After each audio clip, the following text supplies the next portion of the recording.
안녕하세요. 골드리치 금융교육센터 매니저 이현보입니다. 자, 이번 시간에 배워볼 상품은 바로 예금이 되겠습니다. 자, 예금이라는 건요, 은행에서만 이제 취급을 하고 있는 은행 상품입니다. 이제 보통 이제 금융상품 중에서 여러 가지가 있지만 금융투자 상품이 있고요. 그 외에 기타 상품이 있는데 이 은행에서 팔고 있는 예금 같은 경우에는 추가적으로 어떤 기능이 있냐면 특수적인 건데 바로 예금의 원금은 보장을 받을 수가 있죠. 자, 은행에서 판매하고 있는 상품 바로 이 예금에 대해서 좀 더 알아보도록 할게요. 자, 예금이란 것은 자, 여러분 은행에는 간단합니다. 은행에서 팔고 있는 상품은 이제 예금과 대출이 있겠죠. 대출 상품과 예금 상품. 이 예금 상품과 대출 상품은 간단합니다. 대출 상품이 이자가 더 높나요? 아니면 예금 상품이 이자가 더 높나요? 대출 상품이 당연히 더 높죠. 너무 당연한 얘기입니다. 그래서 예금 이자와 대출 이자 사이의 차이만큼 은행에서 수익으로 걷어가는 거죠. 그걸 바로 예대 마진이라고 합니다. 대출을 받은 평균 이자에서 고객에게 들려준 평균 이자를 뺀 나머지 부분, 즉 금융기관에 수입이 되는 부분이다. 이게 보시게 되면 이거는 조금 지난 자료이긴 하지만 정기예금이 2%에서 1.5% 정도로 형성이 됐을 때 일반 신용대출 평균 금리가 6%에서 3%대로 한 2배 정도 높죠. 그래서 이 이자 금리에서 발생하는 차이만큼 은행에 수입이 된다라는 말입니다. 자, 예금자 보호제도에 대해서 좀 알아볼게요. 1995년도에 예금자 보호법이 제정이 됐습니다. 누구를 위해서? 예금자를 위해서. 예금자가 바로 고객이 되겠죠. 그래서 예금보험공사가 이 해당되는 업무를 취급하고 있는데요. 대상은 은행 상품들 중에 예금과 적금, 부금, 원금 보전형 신탁 요 상품에 대해서만 예금자 보호가 됩니다. 여러분 여기에 포함해서 종금사 CMA도 포함이 돼요. 예금자 보호제도에. 종금사 CMA는 이 당시에 굉장히 특수한 사정이었던데 외환위기 이전에 종금사가 판매했던 CMA가 이 예금자 보호제도에 포함이 되어 있었어요. 그래서 지금 뭐 메리츠종금이라든지 우리종금 그 회사들에서 판매하고 있는 CMA는요 예금자 보호제도에 적용을 받습니다. 그렇기 때문에 물론 이제 종금사가 다 이제 사라져가는 추세에 있죠. 근데 아직까지도 남아있는 종금사 중에 이렇게 예금자 보호제도를 받고 있는 상품도 있다라는 점이고, 하지만 대표적으로 이 후순위 채권과 펀드 같이 이런 것들은 이제 원금이 보장되는 상품이 아니죠. 즉 은행에서 취급하는 상품하고 다른 특성인 게 은행에서 취급하는 이런 예금, 적금, 부금은 또 원금 보장입니다. 다 원금은 무조건 보장이 되는 겁니다. 그리고 이제 그 지급 한도를 보시게 되면 그럼 예금자 보호법에 의해서 원금뿐만이 아니라 이자까지 포함해서입니다. 원금만 5천만 원이 아니고 이자까지 합쳐서 한 사람당 1인당 5천만 원입니다. 근데 이거는 한 구자당을 말씀드리는 게 아니에요. 예를 들어서 내가 H은행에서 그렇게 이제 예금 상품을 내가 가입을 했는데 예금 상품을 이제 구자를 2개를 틀었어요. 각각 5천만 원씩 가입을 했다고 볼게요. 그러면 그것들이 만약에 뭐 뱅크런이 발생을 해서, 뱅크런이라는 것은 은행이 도산을 했다는 얘기입니다. 그 은행이 도산을 해서 이거를 이제 못 받게 돼요. 하지만 예금보험공사에서 한 사람당 1인당 5천만 원을 보장을 해줍니다.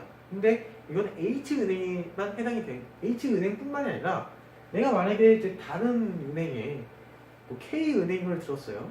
H은행에서 5천만 원을 보장을 받고 K은행에서도 5천만 원을 보장을 받습니다.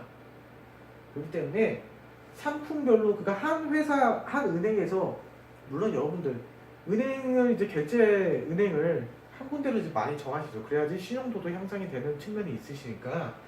하지만 이제 신용점수도 쌓기 위해서도 그렇게 하시겠지만 그것보다는 이제 금융사별로 물론 이제 추후에 이제 자산 관리하는 측면에서 신용 부분은 제가 따로 설명을 드리겠습니다. 근데 이제 금융사별로 이렇게 5천만 원씩으로만 이제 한도를 잡고서 예금 가입을 하세요. 5천만 원 넘어가는 금액으로 한 은행에다가 묶어두신다고 하면은 결국 예금자 보호법에서 이제 한도가 그만큼 쿼터가 낮아지게 되겠죠. 그래서 5천만 원을 넘게 된다. 내가 보유하고 있는 자금이. 그러면 은행별로 따로따로 계좌를 개설하셔서 이렇게 예금에 가입을 하시는 게 더 합리적이십니다.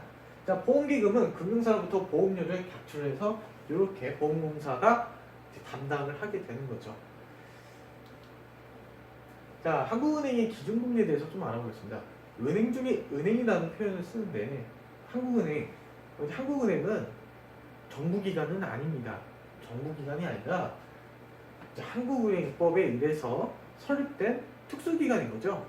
그래서 금융통화위원회라는 위원회에서 정기적으로 월간 회의를 통해서 이 금리를 결정을 하게 됩니다. 이 금리 같은 경우에는 채권의 매매 가격과 은행의 지급 준비율, 그리고 제한익률, 그리고 통화량과 물가 추이에 결정적인 영향을 끼치게 된 게 바로 우리나라 기준금리입니다. 근데 2018년 4월 11일 날 기준에는 이게 1.5%였거든요. 이때 따지면 6개월간 동결이었어요. 그럼 지금은 어떻습니까? 지금도 똑같아요. 은행 금리가 기준금리가 변동이 거의 없습니다. 1년 동안. 그렇기 때문에 지금 현재 이게 가능한 이유는 뭐겠습니까? 물가하고 많은 영향이 있겠죠. 지금 현재 물가 상승률이 높지가 않습니다. 3% 미만으로 나오기 때문에 이렇게 이제 낮은 금리를 유지해도 가능한 거죠. 만약에 물가가 높게 형성이 된다, 그러면 기준금리가 올라가겠죠. 근데 어쨌든 지금 현재 1.5%의 기준금리를 유지하고 있는데 이거는 앞으로 향후 변동이 생길 겁니다. 왜냐하면 미국의 기준금리가 상승하고 있죠. 지속적으로 매 원래 회의 때마다 기준금리를 미국에서는 계속 상승을 시키고 있습니다. 0.25 쿼터치, 25 bp씩 계속 올리고 있기 때문에 어쨌든 미국과의 금리 차이가 크게 발생하지 않게 유지하려면 결국에 한국은행도 기준금리를 올릴 수밖에 없겠죠. 그래서 앞으로 이제 은행 예금 금리도 같이 올라갈 가능성은 굉장히 커졌다라고 그렇게 보여집니다. 은행에서 취급하는 상품 중에서의 예금 중에 주택청약 종합저축이라고 여러분들 다 가지고 계실 겁니다. 다 가지고 계세요. 왜? 나중에 이제 주택을 마련할 때 요 청약통장이 있어야지만 어때요? 우선순위가 1순위로 올라가시죠? 자, 정용면적의 85m² 이하의 국민주택, 민영주택, 모든 주택에 대해서 신규 민영지 청약을 받으실 수 있습니다. 그런데 이게 이제 물론 이제 거의 국민 저축 상품이 됐다 보니까 솔직히 이거 가지고 이제 변별력이 생긴 건 아니죠. 이것만 가입해야 된다 해서 다 된 건 아니에요. 어쨌든 순위상으로는 1순위로 올라가는 1순위들이 다 많아지게 되는 거죠. 그래서 요거는 주택 소유 여부나 세대주, 연령에 상관없이 금융세 전체를 통틀어서 1인당 1계좌만 개설이 가능합니다. 내가 만약 H은행에 청약통장을 들었어요. 그럼 K은행에서 청약통장을 못 등록한 A입니다. 한 계좌만 가입이 가능합니다. 자, 이거는 비과세 종합저축 내에서 포함되기 때문에 이게 보통 이 청약통장은 이게 절세 상품으로 많이 인식을 하시더라고요. 비과세 종합저축이기 때문에 이렇게 절세 효과를 가질 수가 있고 이자율은 그렇게 높지는 않습니다.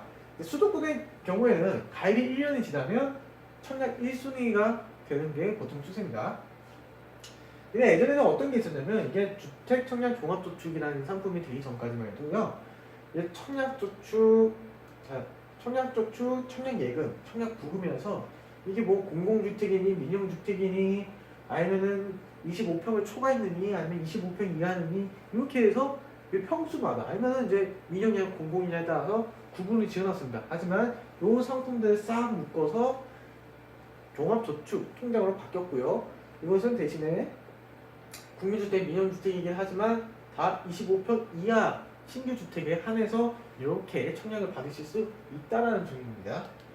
자, 좀 더 알아보도록 하겠습니다. 기업 어음 CP와 CD 양도성 예금 증서입니다. 기업의 단기 자금 조달 목적으로 발행하는 증권인데요. 이거는 뭐 은행 상품이라기보다는 자 어쨌든 이거는 어떻게 보면 단기 상품이긴 하지만 은행에서 취급하는 예금하고 비슷한 현금성 자산으로 좀 취급이 됩니다. 그래서 회계개정상 분기 시에는 현금성 자산으로 분리가 되고요. 기업 어음 같은 경우에는 무담보 자기신용을 가지고서 유통되는 어음이라고 볼 수가 있습니다. 자기 발행 어음이죠. 보통 1억 원 이상 거래가 되고요. 만기는 91일. 이제 중요하게 보시면 이 만기 때문에 그런 건데 만기가 보통 평균적으로 91일입니다. 그러니까 3개월 만에 이제 그 자금이 상환이 되는 거죠. 그래서 여기에 보시면 기업 어음 증권이 있고 그다음에 이게 양도성 예금증서 이거는 통장인데 은행에서 가입을 하실 수 있는 무기능 통장입니다. 여러분들 은행에서 통장을 만들었어요. 거기에는 본인 이름이 나와 있죠. 하지만 양도성 예금증서는 양도성 즉 타인한테 양도하니까 이 예금증서에는 이름이 기재가 되어 있지 않습니다. 주식하고 마찬가지죠. 채권하고도 마찬가지고 거기에 내 본인 실명이 여기에 기입이 되지가 않아요. 대신에 이제 은행가입 무기능 통장이기 때문에 은행 대출 금리 산정에 기준이 되고요. 그리고 금융시장에서 자유롭게 매매가 가능하다는 점이 있습니다. 양도성 예금 분석은 이렇게 되어 있습니다. 은행에서 발행을 하는 거예요.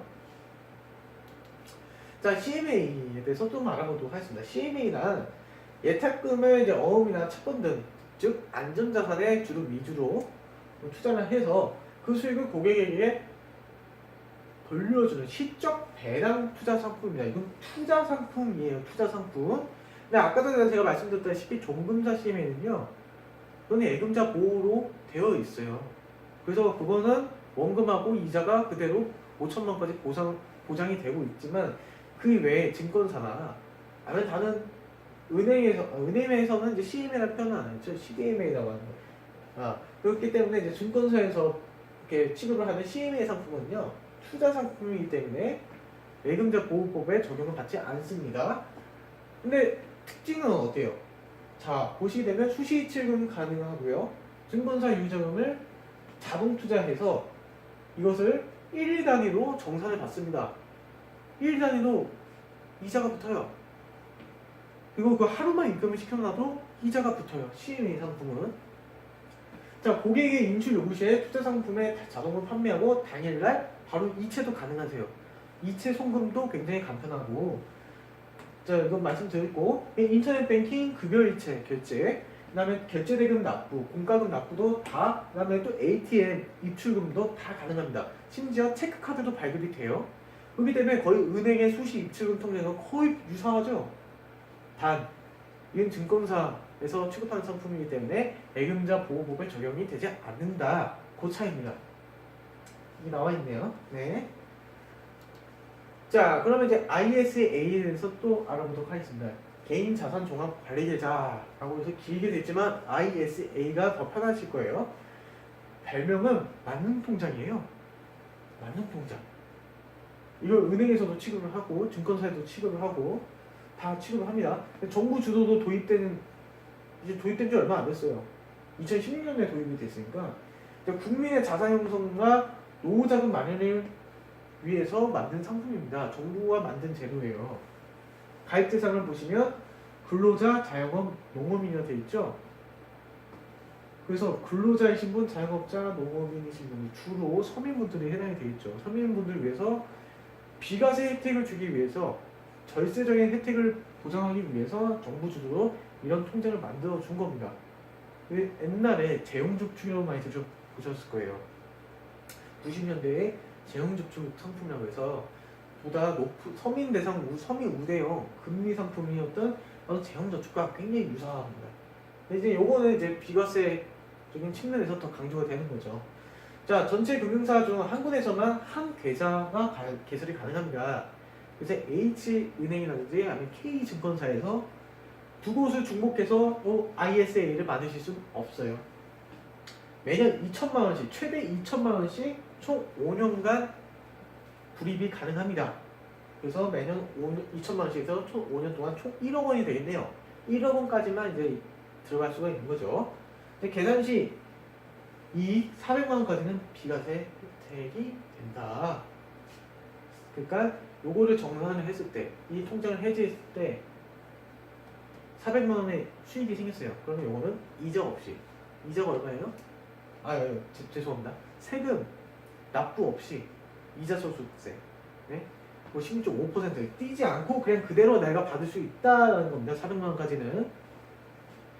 근데 이제 가입 기간이 오래가집니다. 2018년까지니까 이제 한 달도 한 달 정도 남았네요. 그럼 이때까지가 가입 기간이시니까 혹시 ISA 이게 관심이 생기신 분은 얘는 2천만 원씩 5년간 납입이 가능한 상품으로서 비과세 혜택을 받는 안정적인 투자 상품이 되겠다. 자, 구성 포트폴리오를 보면 다 투자합니다. 예금부터 적금, 상장지수 펀드, ETF, 리츠, 해외 주식, 그 다음에 화생결합증권 ELS까지도 다 들어가요. 그다음 우리가 이제 금융시장에서 취급하는 모든 상품들도 이쪽 ISA에 들어간다라고 보시면 됩니다. 물론 파생 상품은 포함이 되지 않아요. 근데 이제 파생 상품 포함되지 않는데 파생 결합증권 같은 경우까지는 여기까지는 들어간다, 그런 말씀 드리는 겁니다. 이거를 이제 하나 더 추가로 말씀드리고 싶어요. 요즘에 이제 많이 이제 인터넷 전문 은행이 굉장히 핫 이슈로 떠올랐습니다, 올해. 그래서 이거는 이게 은산분리 정책과 더불어서 이게 굉장히 핫 이슈죠. 과연 이렇게 이제 IT 기업들, 다시 이제 이게 IT 기업에서 만든 은행들 아닙니까? 대표적으로 카모땡, 그다음 K모땡 이렇게 해서 IT 기업에서도 은행을 만들 수 있는 거 아니냐? 그러면 이거 은산분리의 은산분리를 위반한 사례가 아니냐? 어쨌든 지금 인터넷 전문 은행은 도입이 돼서 지금 추가적으로 추가 은행인 개설이 가능하도록 법안이 제정되려고 지금 노력을 하고 있죠. 근데 어쨌든 인터넷 전문 은행은 지금 현재 있단 말이에요. 굉장히 편합니다. 실제로 이용해 보시면은 어느 은행을 말씀드리는 게 아니라 인터넷 모바일로 굉장히 쉽게 가입이 가능하도록 되어 있고 이체도 편하고, 그다음에 잘 보시면요 부가 서비스가 굉장히 많아요. 이용하면서 굉장히 소소한 혜택들이 많이 들어가 있습니다. 여러 가지 특징이 있다면 실질적으로 이 실질적인 혜택들, 부가 서비스적인 측면에서 굉장히 이게 실생활에 많이 도움이 되는 그런 혜택들이 많이 주어져 있어요. 구체적으로 설명을 하지 못하겠는데 고객 중심 서비스가 되어 있다. 일단 그거를 느낄 수가 있죠. IT 기업이다 보니까 이게 모바일 계좌잖아요. 이 들어가는 어플상을 봐도 이 인터페이스나 그다음에 디자인 자체가 굉장히 이제 이용자 입장에서는 보기 편하게 잘 구성이 된 것 같습니다. 기능적인 측면에서도 굉장히 빠르고요. 비대면 서비스를 이제 활용을 할 수 있다.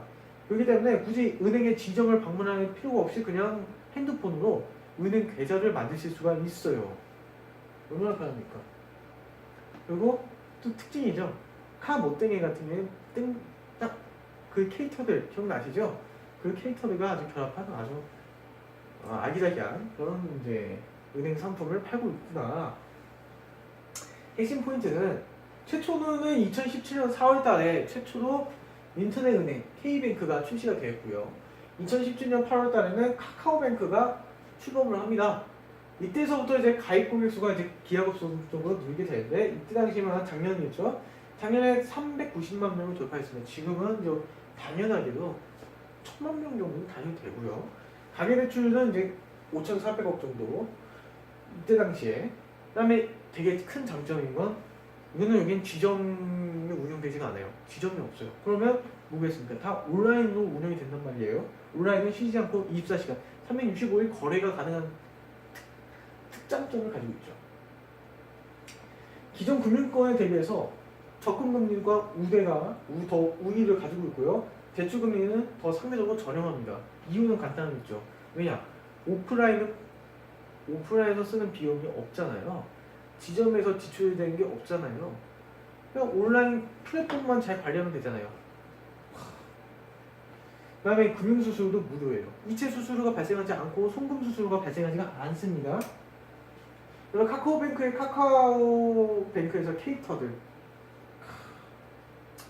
여기서 이제 체크카드 발급 받으시면요, 이게 이미 딱 보시면 카드에 각 캐릭터들 사진이 다 붙여져 있어요. 그러니까 되게 예쁘게 나옵니다. 체크카드. 그리고 기존 시중은행이 이제 천유고 자 기존 시중은행들은 어떻게 했어요? 다 영향을 받았죠. 왜냐 인터넷 전문은행에 이렇게 흔행이 되니까 지점 영업이 안 되지 않습니까? 그러니까 지점들이 다 지금 100곳 이상이 없어졌다 이겁니다. 그럼 어떻게 되겠어요? 기존 은행도 마찬가지로 온라인 영업으로 방향을 틀겠죠. 이게 한마디로 인터넷 전문은행은 이제 거의 대세가 되어가고 있다라고 보시면 될 것 같아요. 그래서 저축은행 같은 경우에는 VIP 서비스, 그러니까 좀 더 고급화 전략을 쓰는 거죠.